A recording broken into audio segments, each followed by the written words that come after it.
Hello, and welcome to this episode of Fractional Futures, where I'm joined by Dan Gwalter, an executive coach and founder of No Nonsense Leadership. Hi, Dan. How are you? Hey, buddy. Yeah, all good. Still here, enjoying the weather. Enjoying the heat? I'm one of those people. I'm the least British among us. I don't complain about weather. You know, with horses and kids, we spend a lot of our time outdoors, and it's either wet and muddy or cold, wet and muddy. So when the weather's like this, I'm quietly grateful, if I'm honest. Yeah, there's no such thing as bad weather. It's just bad clothing, isn't it? So for those of you tuning in this episode, we're going to be exploring the strategies fractional CMOs can adopt to grow their portfolio. So we'll be covering things like how to leverage your networks and referral mechanisms, how to build effective thought leadership, and how to manage multiple clients without compromising on service quality. So Dan, for marketing professionals considering the switch from an in-house corporate role to a fractional role, getting client traction is the first hurdle. And I think we discussed that quite comprehensively in episode 6. The next big hurdle to overcome is expanding your portfolio, making sure you've got that sustainable revenue to pay for the mortgage, pay for the kids to go to school, the cars, the holidays, all that kind of stuff. Looking at this from a helicopter point of view, it's a different skill to winning your own business than it is managing a marketing function to win business for your employer. So from your coaching perspective, Dan, how should a fractional executive grow their client portfolio? All right, let's be honest, this is a huge topic, and I think to set the frame, over the last year, I reckon I've probably spoken to somewhere close to 500 fractional consultants. And without any shadow of a doubt, the bit that they all cite as their primary struggle, forget about, how do I find clients? The bit that they cite as their primary struggle is business development. And zoning more into that, it's continuing business development alongside maybe the delivery or the execution for one client, because we get busy. When you don't have any clients, business development is straightforward. It's easy. It's all you do. Once you've got a client, your time is split between servicing, supporting, nurturing that client and retaining them, as well as trying to do your business development to increase the size of your portfolio. So I think the challenge is quite obvious. My starting point for that, I can tell you the bad outcome. If you don't do the business development yourself, your business will fail. It's the one area that you could outsource, but you shouldn't. You really shouldn't, because as a fractional, the thing that you are selling is you. And the best person to do that, ironically, is also you. So you're going to have to get burnt a little bit in order to make this work. As advice, I would advocate dedicating a healthy amount of time each week to ongoing business development. And this, to a certain extent, I guess, this sort of comes back to why I talk a lot about not pricing per hour. So if you think about it, and you're going to have to squint a little bit to see the logic, if you price per hour, then most people will benchmark you on a 37.5-hour type week. And so in order to overcome the price objection, you have to lower your rate in order to seem comparable. But what you're not factoring into that is that you're never going to work a 37.5-hour week for the client, because you've got to allocate a significant portion of your time to other activities, such as nurturing the existing pipeline, building the pipeline, raising brand and profile and awareness, all of those engagement things that you need to do. So if I look at my fractional consulting business, I reckon, and I'm pretty polished, I've been doing this 12 plus years, I reckon I still spend 30% of my time doing business development, which only leaves 70% of my time for client work if I wanted to work 100%, which, let's be honest, between you and me, we became fractional because we didn't want to work 100% at the time. Let's round it down. 50% of your time is the amount of time you want to be working. 30% of your time is the amount of time you'll be doing business development, and the 20% is slack that you can do with whatever you please. In my instance, ride horses, look after kids, cram everything else in. I don't know. What's your feelings on it, Paul? No, you're totally right. And, I launched VCMO last year, so about 12, 13 months old now. And pretty much all of my time has been going into VCMO. So my percentages are different. Me at the moment is about 60% building the business, building the brands, doing these podcasts, building all the assets and collateral I need to create that awareness. The rest of the time is client delivery.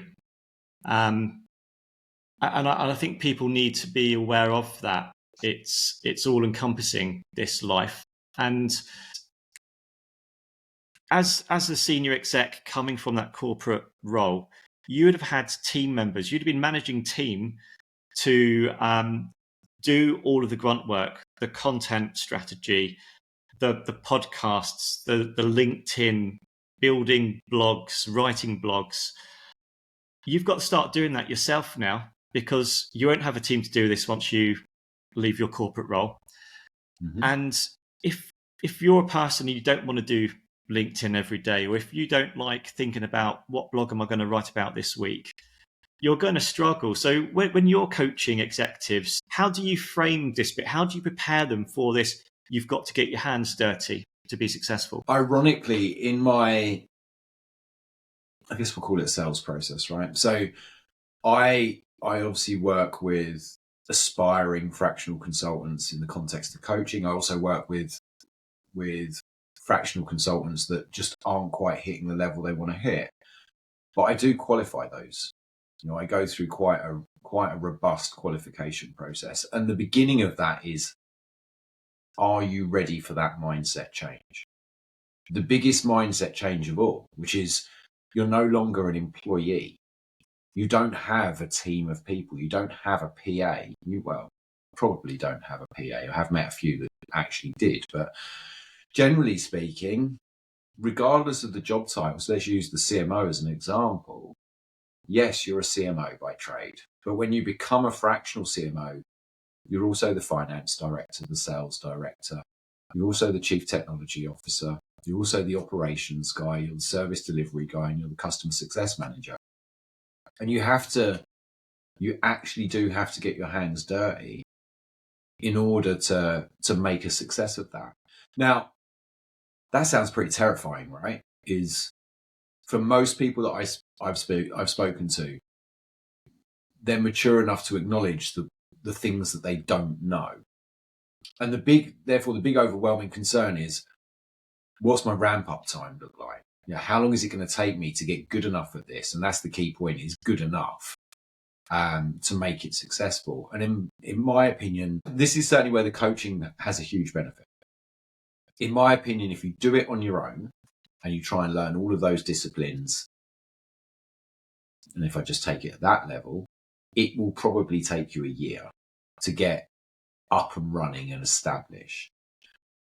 That's on the proviso that you do it in the right order, because there is an order of events that gets you there quicker. Once you've established it, though, once you've got the right skills and you're doing the right things, then really that next step is, well, how do I industrialize it? I do not advocate that you sit there and spend 3 hours a day, 4 hours a day writing content on LinkedIn. There are much, much better ways to spend your day. In fact, there are much more lucrative ways to spend your day than burying yourself in a professional networking platform writing content that 20% of the market sees. So really, it's about industrializing the things that can be industrialized, streamlining those processes, getting it down to a point where, if I take my own example, yes, it looks like I post on LinkedIn every single day and sometimes twice a day. But I can tell you categorically, it takes me less than 3 hours a week total to write all of my content for LinkedIn, because I've got a process, I have a content strategy, I have a method of doing that. My focus, therefore, turns to the engagement side of the conversation, talking to people within the platform, both in comments and direct messages, email marketing, plus all of the meetings and the discoveries and the calls that I undertake. So really, that's the headline for people coming into this market: is you have to want to get your hands dirty. If you fundamentally don't want to do that, then I strongly recommend that you stay in the employed world, where recruiters do your business development for you. If you do want to get your hands dirty, but you're nervous that you don't have the skills, or you don't know where to start, or you don't know how to make sense of that big picture, then find yourself a coach that can actually talk you through that. Even better, come and talk to me, and I will take you through it end to end and show you exactly how to set up that business model. That's good advice. And since I've been doing this, I've spoken to hundreds of fractionals, both early, newbies, people who've just they left their role a few weeks ago and they're now putting themselves out there as a fractional CMO. I've also spoken to fractional CMOs who've been doing it a few years, and they get to that point where they've just had enough of getting their hands dirty, because what they're doing, they think they're doing the right things, but actually they're doing it in the wrong way. They're rowing in the wrong direction. So how do you keep people's mindset positive on this? If they get into that crossroads where they think, actually, do I keep slogging this and hope time will prevail and the clients will come, or it's actually time to give up this fractional malarkey, I should go back to being an in-house executive? When do you decide that point? It's such a nuanced topic. I've met, so in the last couple of years, I've met so many people that jumped into fractional without really thinking it through, started creating content because that's what they could see other people doing, and then locked themselves into that lane without getting any results. And I always feel horrible when I have those conversations, because my logic is, if you've done the same thing for 3 months and nothing has happened, what makes you believe that in month 4 there's going to be a different outcome? It's obvious when you say it like that. No, I absolutely attest that nobody jumps into the market and gets success immediately. Not by process. They may by luck or by referral. So for me, when I speak to those people that have been doing this for a period of time and they're burning out, they're running out of capital, and they're considering going back to an employed route, my best route for them is to show them some of the things that aren't working. So maybe I'll do some of the things I've done in the past. Maybe I'll do a quick profile diagnostic where I'll record a loom of their profile and show them why their profile isn't performing. Or I'll take a look at a month's worth of content that's been created and highlight, why that type of content doesn't necessarily, yield the result that you're looking for. Maybe you're talking directly to peers. Maybe you're using the wrong language. Maybe you're stuck in that nurturing zone and you're never actually telling the market what it is you want. Or maybe I'll look at the quality of the offer that they're putting out there to the market and then help them understand what the likely objection points are, and understand their sales process to understand whether they're actually getting an opportunity to respond to those objections, or whether they're selling it all out there in public and therefore the objections are happening silently so they never actually see them. So there's a lot of things that I can do to help people along in that journey, but I have met a number of people that they've already gone too far before I get anywhere near them, and therefore their immediate need is, I need to generate revenue. And if that's the case, if you need to generate revenue in the next 4 weeks, then the bad news is even the employed market can't help you, because you have to work 4 weeks before a payday and you've got to interview, and that can take 2 or 3 months. So it's, for me, my best advice is, if it doesn't feel right, if you don't feel like you're making progress or you're just not sure, please don't sit in an echo chamber on your own, wondering, reading everybody else that says they're successful, or reading all of this content, or following guides.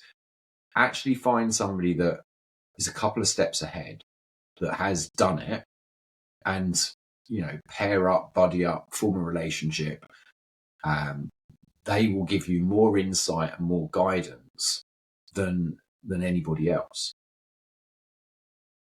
That's totally right. A good analogy is if you're a person and you want to go and run a marathon, you don't do it on your own. You need a proper coach, don't you? Because if you try it yourself without any expert coaching, you're going to get injured. You're not going to be able to complete a marathon. So I'd always say get coaching in the earliest stages as you can. It pays dividends. Yeah, look, I'm always going to advocate on the side of coaches for obvious reasons, and I make no bones about that. The way I would position this is that the number of different topics and the number of combinations that you could apply is immense.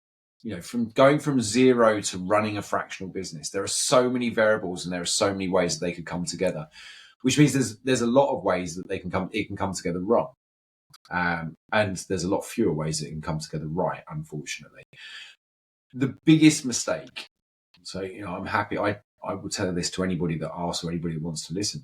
The biggest mistake I see is not getting those foundation things in place first. When you're coming into the market as a fractional consultant, starting at the very, very beginning, who is your ideal customer, in what industry, at what stage of growth, and how do you help them? If you don't have that absolutely nailed to the floor, then everything else becomes irrelevant. It doesn't matter how great your content is. It doesn't matter. I see specifically marketeers, and I don't wish to suggest that they all use crayons and they all make things look pretty, because that would get me into a lot of trouble. But I've met a lot of marketeers that are very good at producing high quality content. But if you haven't done the niche and the ICP work, it's irrelevant. It doesn't do anything. By the same virtue, you've got to understand the purpose of your content. Your content is there to raise awareness about who you are and what you do, but primarily to cause an action. And that action, more often than not, will be go and look at my profile, because you're not an employee anymore. Your profile shouldn't be a CV. It should be a landing page for your business. And at which point, if your profile isn't behaving, if it isn't performing, if it isn't delivering its true purpose, then your great content is simply pushing people towards a profile that's a little bit rubbish, which means they'll immediately disappear anyway. So you end up with what I refer to as a leaky funnel. Your content is performing, but the next stage down, that bit where you want people to transition into a conversation or a meeting, it's not happening. And so I've kind of got to a point now where, I talk to a lot of people, I ask them what their problems are, and I can normally take a fairly educated guess what the underlying problem is going to be based on what the symptoms are that they're telling me. So as an example, I speak to people and they say, I've reached out to 100 people, 35 of them have responded. I go, well, that's not a bad ratio, 35 responses from 100 outreaches. Yeah, but none of those 35 have transitioned into clients. Okay, well, that would suggest to me that your offer is either unclear, complex, or unpalatable. Because if people are leaning into conversation, but they're still not converting to clients, then there's something wrong with the bottom end of the funnel. By the same virtue, I speak to people who say, I write content 3 to 5 days a week, but the only people that ever respond are people just like me, my peer group. And, immediately without looking, I can normally take an educated guess and say, well, actually your language that you're using is not about your ideal customer. You're not writing content for your ideal customer. You're writing it for yourself. Hey, look at me. This is what I do, and I'm really good at this. It's a very natural thing to do, but it doesn't win business. And so there is an explicit order of events that if you get it right, you can bring a fractional business to market in 7 or 8 weeks and actually hit the ground running. And if, to your point, Paul, if serendipity plays a part as well and you happen to land a client early, then great. You've already done all the legwork to now go into that sort of business development mode where you just continue the effort while servicing a client to scale the business up. So you actually get the option to scale up far more quickly. I guess to close that point down, if you get that the wrong way round, this is what happens. And I see it more times than I care to mention. It's more common than not. Let's put it that way. People come into the fractional market either because somebody said, hey, this person over here wants somebody that can do this and you look like a good fit, or they land in the fractional market and they land a client through a referral straight away.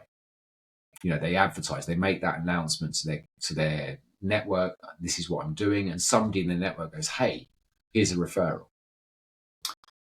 While they're in that client, they then start trying to reverse engineer what business development looks like in completely the wrong order. And it's a panic because you're running up against the end of a contract that when that happens, you've got nothing. You've got a cliff. So please, please, please get it done early, get it done in the right order. And if you're just not certain, then find a coach. Yeah, that's good advice. And I guess that kind of goes nicely into the final segment of today's chat. If you get all those foundational bits right, you're going to start seeing demand, and you're going to convert a higher proportion of prospects into clients. There comes a point, though, where you've got too much demand. So you've built the pipeline, you've got the clients, you're overburdened with work. How do you mitigate that? Or how do you know when you've got enough clients? You, again, start at the beginning. Every single person I speak to about coming into fractional consulting, I ask the same question. What are your income requirements? What do you need in order to get by? That's question one. Question two is, what do you want? How big do you want this to be? Now, unless you've got a clear understanding of those two things, I mean, first and foremost, if you don't know how much money you need to get by, then sorry, take a look at yourself. You must know what your burn rate is on a month to month basis. What's your bills plus your lifestyle? What's your healthy place? That's great. If you then look at the other end of the scale, how big do you want this to be? Then you've got a mechanism to understand how much client work you need to take on in order to generate that. Now, if you get the best problem in the world, which is the demand rapidly increases and therefore you're flying through those boundaries, that's great. But there is a huge risk. And the huge risk is that if you overcommit, if you overstretch yourself, then the quality of your service will naturally decline. And it's not because you're lazy or you're negligent, just because you're busy. And trust me, when you're working with 5-6 clients in parallel, it's really easy for things to slip through the gaps. It's really easy for you to glance at an email and go, I'll get to that in a minute, and then completely forget, and 9 hours passes. My advice is to keep an eye on your capacity in the totality of capacity. If you said originally that you wanted to be working 50% of the time to allow 20% slack, 30% biz dev, and you're now finding that you're working 70% of the time, what slipped? Did you just lose your free time slack, or have you stopped your business development? Adjust accordingly. In terms of strategies to manage that, well, there are 2 or 3 ways that I would look to do it.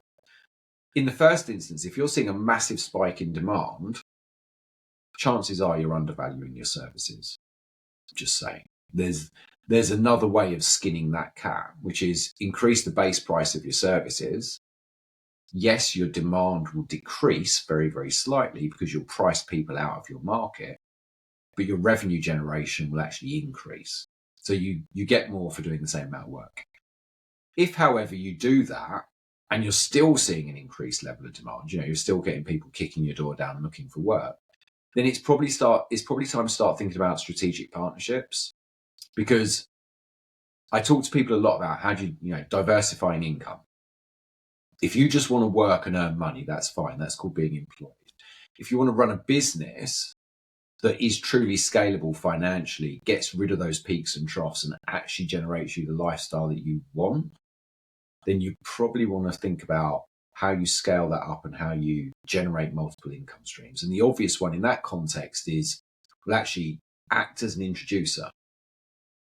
Get yourself a trusted network of people just like you that do what you do, and farm out to those people the stuff that you don't have the capacity to do. You've done the legwork, you've built the relationships, you've built the trust.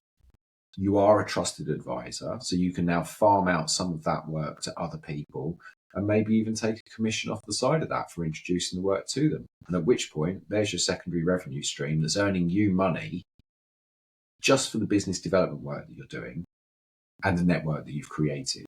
It's not costing you time in the day in terms of managing the client and running the client day to day. Yeah, no, that's good advice. And people coming into this fractional world, scaling your client base, it could be just fewer clients paying you more revenue. So would you rather have 4 clients paying you $3,000 a month or two clients paying you $6,000 a month? It's I had which one I'd go for. I had a mentor probably 7 years ago.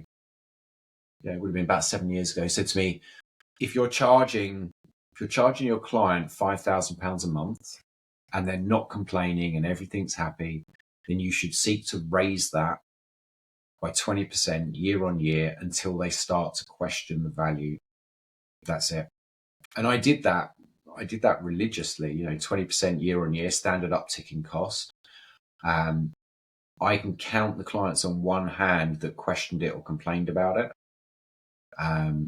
And they weren't great clients. They weren't my top draw clients. My top draw clients never had a problem with it, always saw the value in what I was delivering and were quite happy to pay for it. And that just meant that I was able to, I guess for me, earn the money that I needed and wanted to earn, and not burn myself by lowering the quality of the proposition. And that's probably a good point to close the show. If you've been listening or watching this episode, I hope you found some value in the discussion and you can take what you've learned into the next part of your fractional career. In our next episode, I'll be joined again by Dan, and we'll be discussing the thorny subject of mastering the fractional transition. So we'll be looking at personal resilience and adaptation. We've touched on some of those themes today, but we're going to go into more detail on that. But Dan, thank you again. That's been a great show. Really enjoyed it and listening to your wisdom there. And I look forward to you joining us on the next episode. Cheers, Paul. It's been a pleasure, and I will speak to you soon.